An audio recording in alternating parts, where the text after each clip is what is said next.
국민 여러분 안녕하십니까. 공작관TV 그레이트게임 최수영입니다. 오늘도 저희 방송을 시청하시는 모든 국민 여러분들, 또 해외에 계시는 동포 여러분들께 감사의 말씀을 전해 올립니다. 여러분들 TV 뉴스나 다른 방송을 보시다가 팩트 체크다 라고 하는 언어를 좀 듣게 됩니다. 근데 이 팩트 체크라는 거 우리 한글로 말하면 어떻게 되나요? 사실 입증, 사실 점검, 확인, 이런 의미를 포함하고 있다고 하겠죠. 그런데 이 팩트 체크를 누구 입맛에 맞추기 위해서 하고 있죠?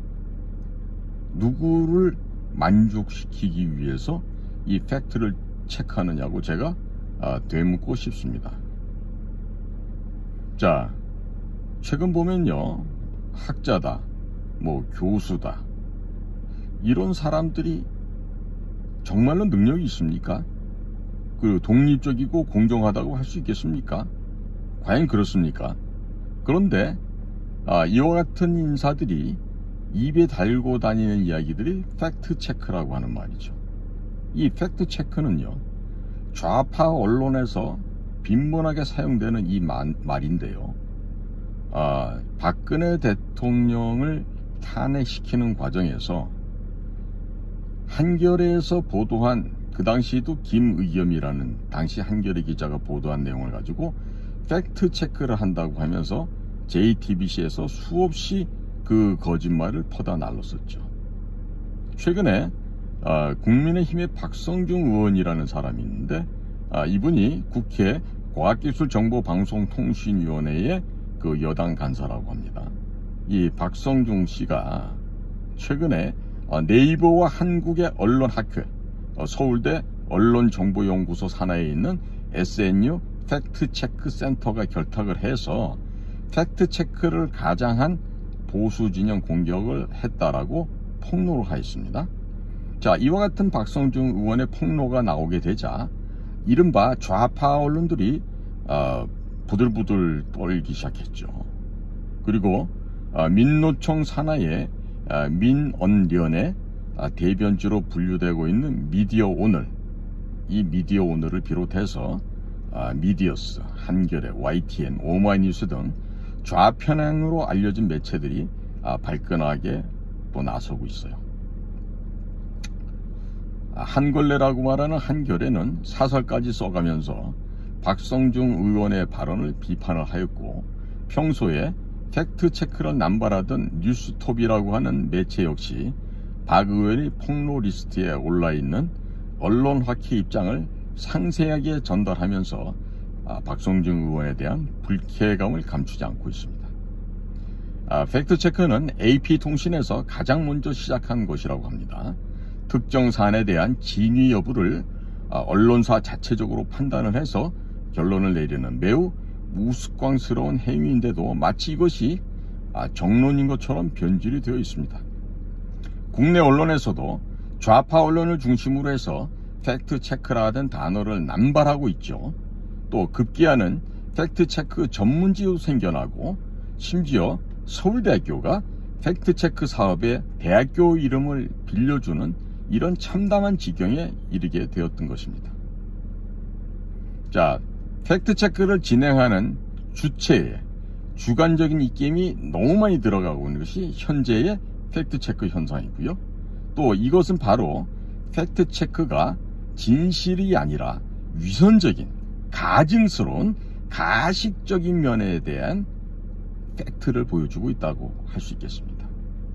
자, 지나간 시간 동안에 문재인 정부 기간인 2017부터 2022년 사이에 서울대학교의 발전기금재단이라는 곳이 있어요. 그것과 또 한국언론학회에 총 60억 원이라는 어마어마한 돈이 기부금으로 들어갔고, 또 이 돈을 바탕으로 해서 SNU 팩트체크센터에 작년 한 해 팩트체크 검증 결과를 조사한 결과, 이들은 윤석열 대통령과 윤석열 대통령실, 또 윤석열 정부의 장관, 국민의힘 지도부, 이런 곳에 대한 발언을 집중적으로 검증해서 대부분 가짜 뉴스라는 결론을 도출해내고 또 네이버 뉴스 영역에 배치를 해서 공개했다는 것을 확인이 되고 있습니다. 자, 이것은 그야말로 객관적인 팩트 체크라고 할 수가 있겠습니다. 그래서 이들은 말입니다, 얼마든지 지들 멋대로 주제를 정해놓고 지들 멋대로 결론을 낼 수 있는 이러한 거기 때문에 팩트 체크를 가장한 가짜 남발, 가짜 증폭이라고 말씀을 해야 될 것이 훨씬 옳다고 생각이 됩니다. 그래서 이 팩트 체크 과정에서는요, 법원에서처럼 유죄, 무죄를 가릴 때처럼 변호사를 대동할 수도 없습니다. 그리고 증거를 제시할 수도 없습니다. 그냥 언론사 또는 팩트체크 기관이 자신들의 멋대로 증거를 제시하고 자기 멋대로 결론을 내릴 수 있는 것이 이게 바로 팩트체크인 것이죠. 자, 결론적으로 팩트체크는 아무런 데에도 쓸모가 없습니다. 그리고 법적인 구속력도 없습니다. 더더군다나 악의적으로 특정 이념이나 정치 성향이 개입되기라도 한다면 국민들은 눈을 뜨고 그들의 거짓 선전에 속을 수밖에 없는 것이죠. 자, 그러면 우리 국민들이 이렇게 속을 수도 있는 위험한 일을 왜 언론사들은 하고 있는 것일까요? 설마 우리 국민들께서는 언론사들이 거짓말을 하겠어? 이렇게 생각할 수 있어요. 또 설마 서울대학교가 거짓말을 하겠어? 자, 이런 식으로 생각할 수 있어요. 이건요, 절대로 잘못되신 생각입니다. 이거는요, 팩트 체크를 가장해서 서울대학교 또 언론사의 이 공개적인 이름을 거명함으로써 국민을 기만하고 속이는 행위가 되겠습니다. 따라서 이제는요, 우리 국민들께서 이런 팩트 체크를 가장한 이 거짓말 선전 선동에 절대로 속아 넘어가시면 안 됩니다. 박성중 의원이 조사한 내용을 한 가지 더 말씀을 전해드리면, MBC는 지난 1년간 15건의 정치 팩트체크 가운데서 14건, 93%가 윤석열 정부와 국민의힘을 대상으로 한 팩트체크였고, 민주당 대상으로 한 팩트체크는 단 1개에 불과했다라고 평가를 하고 있습니다. 예를 들면 거짓 발언을 일삼아온 이재명이가 고 김문기를 모른다고 얘기한 거나, 아니면 김의겸이 한동훈 장관과 윤석열 대통령이 청담동 카페에서 술자리를 했다라는 등 이런 것에 대한 팩트체크는 전혀 찾아볼 수가 없었다고 지금 박성중 의원도 비판을 하고 있는 것입니다. 그럼요, 이런 팩트체크 사업을 주도적으로 이끌고 있는 집단이 어디인가를 한번 볼까요? 한국언론학회라는 곳에 속해 있는 교수나 언론학자들이 민원연과 연결이 되어 있습니다. 또 민원연의 대변지인 미디어 오늘에서는 팩트체크, 미디어 리터러시 등을 입에 달고 사는 그런 조직들인 것이죠. 따라서 한국언론학회와 한국언론정보학회 등은 좌파 언론 카르텔이 일방적으로 밀어붙이고 있는 방송법 개정안에서조차 자신들이 공영방송 이사를 추천해야 된다, 그것도 6명 이상 가져야 된다라고 주장하고 있는 그 학회가 바로 뭐다? 한국언론학회, 한국언론정보학회다라는 말씀이에요. 자, 결국 네이버가 지원한 자금이 특정 학회가 주도하고 있는 서울대학교의 팩트체크 사업에 쓰인 것도 석연치가 않은데, 이런 돈을 가지고 팩트체크 한답시고 보수 정당을 공격하는 데만 쓴다고 하면 이게 과연 공정한 일이 되겠습니까? 이렇게 정치적으로 극히 편향되어 있는 이들의 좌파 난동질을 언제까지 우리 국민과 우리 사회에서 용납해야 하겠습니까? 자, 우리는요, 이 서울대학교 같은 이런 대학교에서 이 팩트체크 사업에 자신들의 대학교 이름을 빌려주고 이렇게 돈벌이 혈안이 되어 있다는 것에 대해서 우리는 개탄을 금할 수가 없습니다. 지금 서울대학교 SNU 팩트체크 센터라는 곳과 한국의 언론학회들은 지극히 정치 편향적인 팩트 체크 사업을 운영해 왔습니다. 따라서 이와 같은 조직들은 어떻게 될까요? 없어져야 됩니다. 폐쇄해야 됩니다. 서울대학교 총장이야 제대로 똑바로들 정신 차리기 바랍니다. 60억 원이라는 돈을 받아서 이 한국언론학회와 서울대 팩트체크센터에서는 과연 무슨 일을 어떻게 해왔는지요. 이 돈을 사용한 분명한 돈을 쓴 그 씀씀이도 다 백일화에 공개해야 될 것입니다. 그리고 감사원에서는요, 이와 같은 팩트체크하는 이런 허황된 조직들에 대해서 엄정한 감사를 실시하셔서 이들을 반드시 단죄해야 될 것으로 저는 판단하고 있습니다. 이 팩트체크넷 같은 조직이 또 있죠. 이 팩트체크넷에도 정부 보조금이 수억에서 수십억이 들어간 사업을 하고 있었어요. 그러면 이들이 팩트체크를 담당한다고 하는 팩트체커, 소위 팩트체크 위원들을 구성을 하고 이렇게 지극히 편향된 사람으로 그 구성을 하고 있는데 이게 없어져야 되는 거 아니겠습니까? 결국에 정부가 예산을 들여서 팩트체크넷에 들어갔던 정부의 예산은 당연히 삭감되거나 없어져야 되겠죠. 그러나 역시 우리는 삭감하거나 없애는 것보다도 동시에 문재인 정부 하에서 이 팩트체크넷이 어떻게 업무를 해왔는지 상세하고 엄격한 감사를 해야 될 것입니다. 반드시 거기에 후린 냄새가 나오고 있는데 반드시 검증해서 그 거짓으로 유용 남용된 국가 예산을 다 어떻게 됩니까? 귀속시키고 그것을 함부로 방만하게 사용했던 자들에 대해서는요, 개인의 재산을 몰수해서라도 전부 국고 환속을 해야 될 것입니다. 국민 여러분, 이제는요, 지금 좌파 언론이 떠들고 있는 이런 그 팩트 체크라고 하는 말, 이런 거짓말에 속아 넘어가시면 안 됩니다. 자, 우리가 지나다니다 보면 그 병원을 선전하는 데 가장 효과적인 그 상표가 있어요.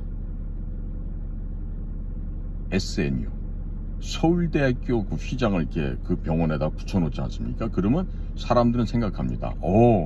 서울대학교 의과대학 출신의 의사 선생님이 계신 병원이구나, 저긴 믿어도 되겠다, 이렇게 생각하잖아요. 근데 천만에 안 그래요.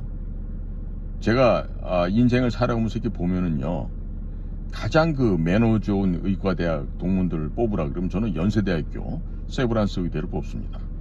제 친구들도 거기에 많이 있었지만 친구들이 있어서 그런 게 아니라 학풍이 그렇습니다. 그 세련되고 매너 있고 또 그 아주 예의범절 바른 그런 의사들은 어디가 제일 많냐, 제가 겪어봤더니 그 연세대학교 세브란스 동문들이 제일 많다라고 하는 점이에요. 뭐 굳이 서울대학교 그 마크를 보시고 이 병원이 최고다라고 생각하실 수 있는데, 대부분의 그 서울대학교 마크 달고 있는 의사들 중에는요, 돈에 환장한 놈들이 많아요. 그러니까 그런 것에 속으시면 안 돼요. 마찬가지로요, 서울대학교 팩트체크다, 서울대학교에서 발표한 내용이다, 믿을만하다고 생각하십니까? 아닙니다. 공부를 잘하는 아이들이요, 타락하고 범죄에 참여하기 시작하면요, 그 어떤 놈들보다 악독하고 악랄한 짓을 하는 게 바로 서울대학교 출신이에요. 제가 무리한 말 한다고요? 예를 들어 볼까요? 거짓말하고 있는 서울대학교의 가장 더럽고 추잡한 동문 1위가 누구였습니까? 조국. 그 안에 정경심, 조국이는 서울법대, 정경심이는 서울대 영어영문학과. 그거 다들 보면 그 자체로만 보면요, 각 학교에서 엘리트들만이 갈 수 있는 학과예요. 그런데 그들의 삶의 모습이 어땠습니까? 거짓말과 위선과 가증스러운 부정 편법 특권으로 얼룩져 있지 않았습니까? 고조란적인 주제에 지금 저기 강북 지역 어디서 그 조국의 딸 조민은 병원장 행세를 하고 있다고 하잖아요. 자, 그럼 여러분들, 서울대 마크다 그러면 다 진실입니까? 서울대학교 나왔다 그러면 우수한 사람입니까? 결코 아닙니다. 가정교육 못 받은 애들이 제일 많은 데가 서울대학교라고 제가 감히 자부합니다. 왜냐고요? 제가 그 학교 다녀봐서 저 많이 봤어요. 공부 잘해요. 똑똑해요. 시험 잘 봅니다. 그런데 인간성 개판이고 집에서 제대로 못 배워서 밥 먹는 예절조차도 없는 그런 애들이 제일 많은 데가 서울대학교예요.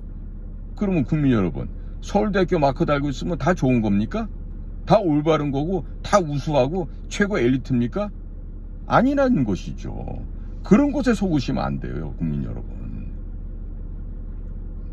이 얘기는요, 제가 이 팩트 체크를 가장한 저 거짓 세력들 얘기하지만, 제가 이 서울대학교라는 과정을 제가 겪으면서요, 서울대학을 나온 자들은요, 남들보다 저렴한 학비로 공부를 하고 좋은 환경에서 공부를 했기 때문에 뭐가 있어야 된다? 국가와 국민 앞에 부채의식이 있어야 돼요.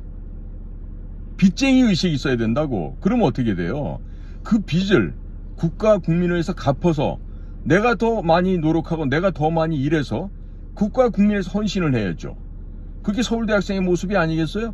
그런데 대부분의 서울대, 특히나 법대 나와서 판검사하는 애들 어떻습니까? 대한민국 부정부패 온상이 서울대 출신의 법조인들이라는 거 아니에요? 제 말이 틀렸으면 한번 얘기해 보십시오. 아니라고 한번 증명해 보시라고요. 그러니까 이 거짓말로 이루어지는 팩트 체크요, 앞으로는 국민들께서 절대로 속으시면 아니 되옵니다. 절대로 아니 되옵니다. 팩트 체크 속지 마시기 바랍니다. 오늘도 저희 방송을 경청해 주셔서 대단히 감사합니다. 안녕히 계십시오.